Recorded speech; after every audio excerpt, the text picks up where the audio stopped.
Hi friends, இன்றைக்கி நண்டு gravy எப்படி செய்கிறதுன்னு பார்க்கலாம். நான் ஃப்ரெஷ்ஷான நண்டாக வாங்கி நல்லா க்ளீன் பண்ணி எடுத்துக்கிட்டேன். இந்த நண்டு கிரேவி செய்கிறது ரொம்ப ஈஸி. ஒரு வானலில் வச்சு எண்ணெய் ஊற்றிக்கணும்.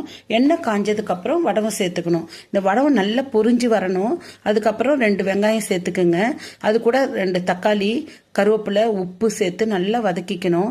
இது வதங்கின உடனே தான் நம்ம சுத்தம் பண்ணி வச்சுருக்கிற நண்டை சேர்த்துக்கணும். ரொம்ப நல்லாயிருக்கும். குழந்தைங்க எல்லாம் விரும்பி சாப்பிடுவாங்க. நண்டு சின்னதாக இருந்தால் நம்ம காலை பிரித்து எடுக்க தேவையில்லை. பெரிய நண்டாக இருந்தால் மட்டும் பிரித்து எடுக்கலாம். நான் பிரித்து எடுக்கவே இல்லை. பெரிய நண்டை மட்டும்தான் கால் பிரித்து எடுத்துக்கணும். இது 2 மினிட்ஸ்லேயே கலர் சேஞ்ச் ஆகிடும். உங்களுக்கு அந்த வாசனையே தெரியும். நல்ல ஒரு சூப்பரான சுவையோடு இருக்கும். குழந்தைங்கள்லேருந்து பெரியவங்கலேருந்து எல்லாருக்கும் இந்த வாசனை வர வர சாப்பிடணும்னு ஆசையை தூண்டி விடும். நான் வீட்டு மசாலா தூளே தான் நான் யூஸ் பண்ண போகிறேன்.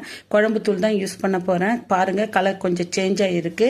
ரொம்ப நல்லாயிருக்கும். இது எல்லாருக்கும் கோல்டுக்கெல்லாம் கூட கொடுக்கலாம்.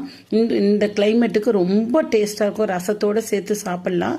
சிம்பிளான பொருளை வச்சு நம்ம நண்டு கிரேவி செஞ்சு சாப்பிட்டுக்கலாம்.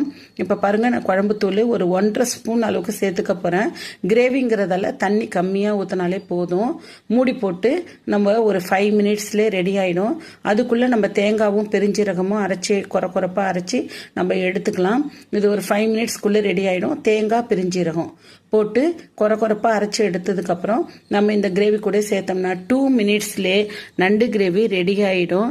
வாசனையான சூப்பரான சுவையான நண்டு கிரேவி ரெடி ஆகிடும். சூப்பராக இருக்கும். குழந்தைங்கள்லாம் விரும்பி சாப்பிடுவாங்க. இந்த கிளைமேட்டுக்கு அவ்வளோ சூப்பராக இருக்கும். சாப்பிட்லாம் வாங்க. எங்களோட கிரேவி ரொம்ப சூப்பராக அமைஞ்சிருக்கு. நீங்களும் இதே மாதிரி செஞ்சு பாருங்கள். தேங்க்யூ.